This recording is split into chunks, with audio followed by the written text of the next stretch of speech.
J'espère que mon micro fonctionne. 10 habitudes que j'ai fait dans ma vie qui ont changé mon quotidien, ma routine, mais qui ont changé aussi ma santé en général, mon bien-être en général, ma peau, ma digestion, mon bloating. Bref, je sais pas s'il y en a vraiment 10, mais je vais vous partager un peu c'est quoi ma routine wellness du matin au soir. Ça fait environ 4 ans que j'ai commencé mon processus wellness et je vous dirais que ça fait à peu près 6 mois que j'ai trouvé un peu ce qui fonctionne pour moi, qu'est-ce qui est prioritaire pour moi dans mon wellness journey, dans ma routine, qu'est-ce qui fait vraiment la différence. Parce qu'on peut voir énormément d'habitudes sur les réseaux sociaux. Et j'avais envie de vous partager vraiment ce qui fonctionne le plus pour moi. Et je sais que pour la majorité, vous allez probablement toutes les connaître déjà, mais j'espère que ça va vous aider à voir l'importance de les mettre en pratique. Et je vous invite aussi à m'écrire ou à mettre en commentaire c'est quoi les habitudes que vous allez intégrer, peut-être que vous connaissez déjà, mais que vous ne faisiez pas forcément à 100% tous les jours. Donc, je vais commencer ma routine directement le matin et on commence avec un mélange pour le système nerveux et le système lymphatique. Donc, quand je me réveille le matin, premièrement, je vais essayer de boire un verre d'eau. Des fois, c'est la moitié d'un verre d'eau. Et j'essaie vraiment de boire de l'eau température pièce, mais j'ai tendance à mettre de la glace dans mes drinks, mais c'est toujours mieux de boire de l'eau à température pièce. Avant, je prenais une tisane le matin, mais je commençais à trouver que ça faisait beaucoup parce que j'essaie de manger dans les premiers 30 minutes où je me réveille et de focuser mon déjeuner sur une source de protéines, ce qui fait vraiment toute la différence dans mon énergie. L'importance de manger dans le premier 30 minutes où on se réveille le matin, c'est pour éviter d'avoir un spike de cortisol et pour aider à stabiliser notre système nerveux. Ensuite, j'essaie de m'exposer au soleil le matin, tous les jours, et j'essaie de le faire, même si c'est juste 1 minute, 2 minutes, j'essaie de le faire plus longtemps quand j'ai le temps, mais pour garder cette habitude-là, pour garder mon corps habitué à s'exposer à la lumière. Donc ça peut être d'aller prendre une marche, ça peut être simplement de jouer sur le balcon avec ma fille en buvant mon matcha. L'hiver, j'ai tendance à le faire, juste allonger sur mon lit, à laisser la lumière du soleil rentrer par ma fenêtre, juste pour habituer ton corps au début de la journée en fait. Et ton corps peut réguler son rythme de son cycle circadien et donc le soir, il va savoir plus facilement que c'est l'heure d'aller se coucher parce qu'il sait à quelle heure la journée a réellement commencé. En parlant de matcha, j'essaie vraiment de diminuer ma consommation de caféine à une source de caféine par jour. Et j'essaie de diminuer complètement le café et de me tourner vers des alternatives qui ont des meilleurs impacts sur mon corps et qui vont créer moins de stress. Donc, par exemple, le matcha qui contient aussi de la L-théanine. Donc, contrairement à un café, on va avoir moins un spike et un down d'énergie, mais ça va être plus stable. J'essaie quand même de le boire, par exemple, avant 1h PM. Et si c'est pas un matcha, c'est un fizz que j'essaie aussi de boire avant 1h PM. J'essaie vraiment de limiter ma consommation de matcha au Starbucks. Simplement parce qu'au Starbucks, ils mettent beaucoup de matcha. Plus de matcha égale plus de caféine. Contrairement à ce qu'on pense, il n'y a actually pas de sucre au matcha au Starbucks au Canada. Mais quand même, il y a quand même beaucoup de caféine et le lait n'est pas bio. Donc, c'est vraiment une habitude pour moi qui, je pense, fait la différence. De faire mon matcha à la maison, soit le matcha qui est déjà portionné de Arbonne, qui fait en sorte que j'ai toujours la même quantité de caféine, qui n'est pas too much. Ou sinon, je le fais avec le matcha qu'on vend au Zen. J'ai toutes les sortes de matcha, mais j'essaie toujours de réduire la quantité de matcha que je mets dans mes drinks. Je le fais toujours en matcha latte glacé avec un lait bio, soit un lait de vache si j'ai besoin de plus de protéines, ou sinon je vais aller avec un lait d'amande, un lait de cajou, un lait de soya, bref. J'essaie de vraiment alterner pour pas surcharger mon corps des mêmes ingrédients. Par exemple, les produits laitiers, ça peut être tellement inflammatoire, donc j'essaie de changer chaque jour pour vraiment donner un max de nutriments à mon corps et éviter de surcharger mon corps avec des trucs qui sont un peu moins bons pour moi, comme des produits laitiers qui seraient inflammatoires. Évidemment, j'ai réduit ma consommation de sucre, qui est quand même très difficile pour moi. Et honnêtement, j'y vais une journée à la fois. Parce que des fois, quand on stresse beaucoup sur ce qu'on mange, ça peut créer encore plus d'inflammation dans notre corps. J'ai mon Glow Drink, toujours de Arbonne. Ce que j'aime de ces greens-là, il s'appelle le Green Synergy. c'est qu'on a aussi un support au collagène et on a aussi des probiotiques. Les probiotiques contiennent aussi prébiotiques, camomille, gingembre, donc pour tout ce qui est inflammation. Et c'est vraiment un drink qui va apporter des fibres aussi. Donc on parle de la santé du gut health, on parle de la santé lymphatique, on parle de la santé de la peau, des cheveux, des cils, des ongles, etc. Quand ça vient à ma routine d'entraînement, j'ai essayé beaucoup de routines. J'ai eu des phases gym girl, fitness girl, j'ai eu des phases pilates girl, j'ai eu des phases yogiques. Et j'ai vraiment trouvé que ce qui me rendait le plus énergique, mais en protégeant aussi une suractivité de mon système nerveux, c'était vraiment de mélanger toutes ces activités-là.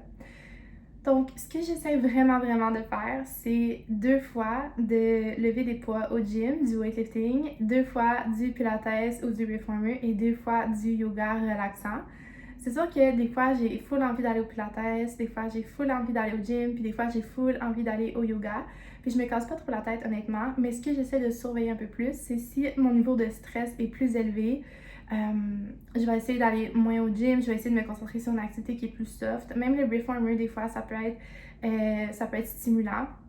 Ou si, par exemple, je suis dans ma phase lutéale, puis que j'ai envie d'aller au reformer, mais peut-être je vais prendre moins de caféine cette journée-là. Donc, j'essaie vraiment d'adapter toutes mes habitudes ensemble et de pas juste se concentrer sur combien de workouts de gym j'ai besoin de faire, par exemple, parce qu'il y a tellement d'autres paramètres qui entrent en jeu. Si j'ai envie d'aller au gym pour me vider la tête, d'écouter ma musique puis d'être un petit peu plus dans ma bulle parce que je suis stressée, mais j'ai quand même conscience que de lever lourd, ça peut activer mon système nerveux. Donc, je vais peut-être essayer d'ajouter une tisane relaxante après. En sortant du gym, je vais peut-être mettre une playlist un petit peu plus relaxante, peut-être prendre un bain au lieu de prendre une douche. Donc, j'essaie de vraiment jouer avec mes habitudes comme ça. Et c'est comme ça que j'ai réalisé que j'étais capable de stabiliser plus mon système nerveux. Si on rentre un peu plus dans le système lymphatique, j'utilise un tongue scraper. Je ne l'ai pas avec moi, il est dans ma salle de bain. Mais c'est un outil en U inversé qu'on va venir placer sur la langue pour enlever toutes les bactéries avant de se brosser les dents le matin. Donc, avant le déjeuner également, avant de boire de l'eau également. Et ça fait en sorte qu'on n'avale pas toutes les bactéries, mais on les enlève, on les jette dans le lavabo. L'hydratation, c'est super important pour le système lymphatique et on ne peut pas s'hydrater uniquement avec de l'eau. Donc, avant, je rajoutais du sel, du Celtic salt ou du sel de mer dans mon eau ou sur mes fruits ou dans ma nourriture.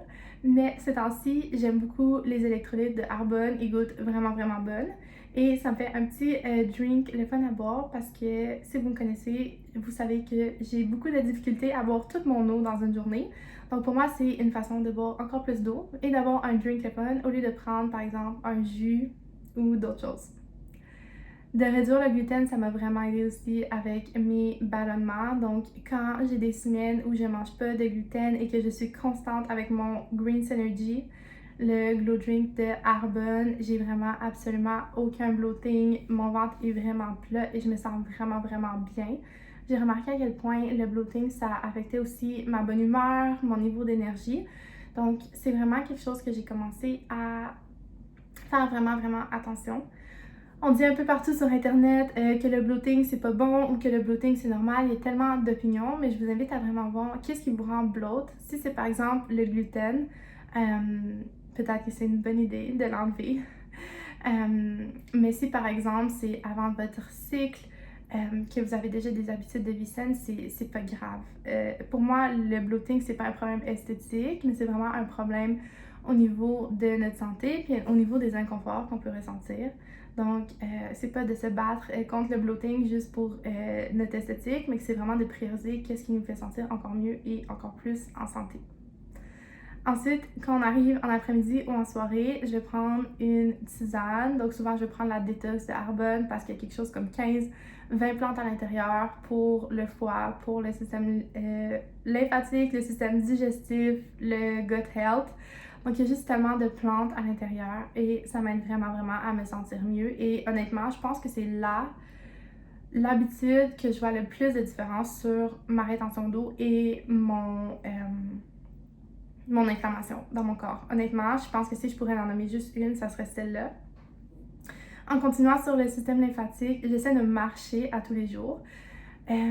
Marcher, c'est devenu un peu ma priorité et je vous parle pas forcément des marches de 1 heure, ça peut être des marches de 5 minutes, ça peut être des marches de 10 minutes. Je pense que mon écran a tourné un petit peu.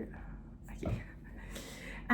Donc, mais juste vraiment activer notre système, c'est bon particulièrement après les repas pour la digestion. Mais le fait de marcher, ça va vraiment permettre de faire circuler les fluides, surtout dans nos jambes et dans tout notre corps, et vraiment de réduire l'inflammation. Je fais des massages lymphatiques, donc que ce soit pour mon visage, pour mon cou, que ce soit pour mon ventre, que ce soit sur mes jambes. Donc, j'essaie d'en faire chaque semaine, mais des fois, je suis pas autant constante avec cette habitude-là. Mais je remarque vraiment, vraiment une différence. Avec le gua sha aussi. De combiner les massages, ça vient vraiment stimuler les fibroblastes, je pense, que j'avais appris dans mon cours de soins du visage. Mais bref, ça vient vraiment travailler sur l'élasticité du visage. On peut voir que le visage est plus repulpé, plus hydraté. Les produits vont vraiment pénétrer dans la peau. Et par exemple, en ce moment, j'ai pas mis mon skin tint, j'ai absolument rien. Donc, combiner massage et glow drink, c'est vraiment ce qui a changé autant la forme de mon visage, mais que l'éclat de ma peau. Mon téléphone est encore en train de bouger. Ok, parfait. D'inverser nos jambes sur le mur, en fait, moi je le fais ici. Maintenant, je peux vous expliquer parce que vous voyez mon lit. J'essaie toujours de l'expliquer, mais je vais m'allonger sur mon lit, je vais mettre mes jambes contre le mur. On peut le faire par terre aussi, moi j'adore vu que mon lit me permet de le faire. Et ça va vraiment permettre en fait d'utiliser la gravité. Parce que dans notre système sanguin, on a notre pouls qu'on peut ressentir qui vient pulser le sang, les fluides pour circuler. OK? Mais dans notre système lymphatique, on n'a pas de système de pouls et on n'a rien pour pousser le système pour pousser la lymphe en fait. OK? Et notre système lymphatique est parfaitement autonome, mais dans une société où il y a beaucoup de stress, beaucoup de pollution, ça peut faire en sorte qu'on va avoir une rétention des fluides. Donc de s'inverser, ça va permettre à la gravité d'aider à faire glisser les fluides vers les ganglions. Ça va vraiment aider à dépuffer les jambes, mais aussi à booster notre système au complet parce que plus notre système lymphatique est performant, ça va avoir un impact sur notre digestion, sur nos hormones, sur notre bonne humeur. No screen time 2 hours before bed. C'est vraiment une habitude que j'arrive maintenant à faire, mais c'est une habitude qui fait vraiment toute la différence pour moi. Ça va vraiment en fait permettre de stimuler ta mélatonine et de t'endormir vraiment plus vite, mais aussi d'avoir un sommeil réparateur. En fait, des fois, on entend des gens dire « Oh non, moi, ça m'affecte pas, j'arrive à tomber endormie », mais en fait, t'as rien pour mesurer la qualité de ton sommeil. Donc, en fait, il y a des études qui le font, mais nous, on ne peut pas faire ça à la maison. Et le fait d'avoir des écrans avant de se coucher va vraiment avoir un impact sur la qualité de ton sommeil. Mais pas juste sur la qualité de ton sommeil aussi. Je sais pas si vous vous souvenez à l'école, moi j'avais fait des recherches, puis ça disait que les meilleurs moments pour étudier, c'était quand on se lève puis avant de se coucher, parce que notre cerveau retient vraiment, vraiment beaucoup d'informations. Il faut faire vraiment attention à ce qu'on met devant nos yeux. Parce que ça soit des trucs avec de l'action qui vont venir stimuler notre système nerveux ou que ça soit des trucs un peu toxiques sur les réseaux sociaux. Des fois, c'est mieux de se concentrer juste sur notre environnement puis ce qui se passe entre les 4 murs de notre maison pour se sentir mieux dans notre tête, simplement. J'essaie de dormir environ 9 heures par nuit. Je sais, ça sonne vraiment beaucoup, mais j'essaie de me réveiller vers 7-8 heures, l'heure où ma fille se réveille. J'essaie de me coucher vers 10 heures. Donc ça, c'est un peu mon template.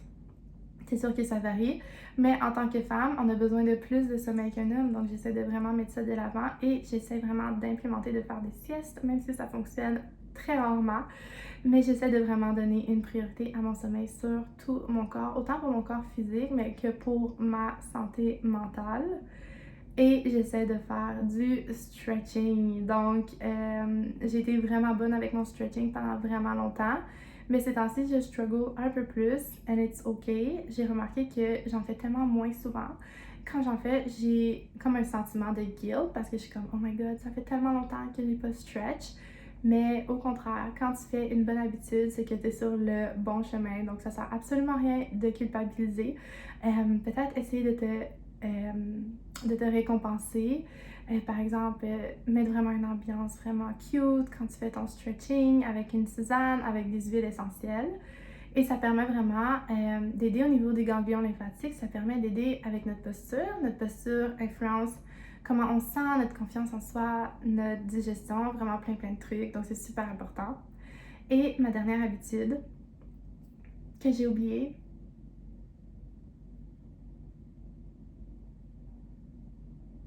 le breathwork. Le breathwork, parce que je parlais d'huile essentielle, et en fait, j'aime ça utiliser des huiles essentielles avec mon breathwork. Généralement, je les mets dans mon diffuseur à côté de mon lit. J'aime ça faire mon breathwork en soirée parce que ça me permet de m'endormir super rapidement.